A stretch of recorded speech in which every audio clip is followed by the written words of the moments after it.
Now the given question is sin A minus cos A equal to 0, then the value of sin power 4A plus cos power 4A.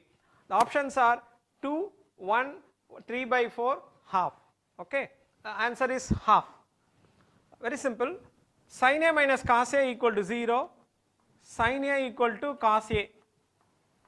Sin A and cos A are equal when A equal to 45 degree, because sin 45 1 by root 2, cos 45 1 by root 2.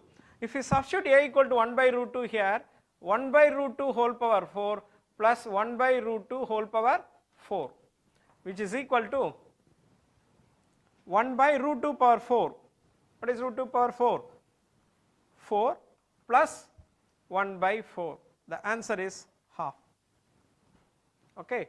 So find the simple data from the given condition: sin A minus cos A equal to 0, sin A equal to cos A equal to 45 degree, substitute A equal to 45 degree here.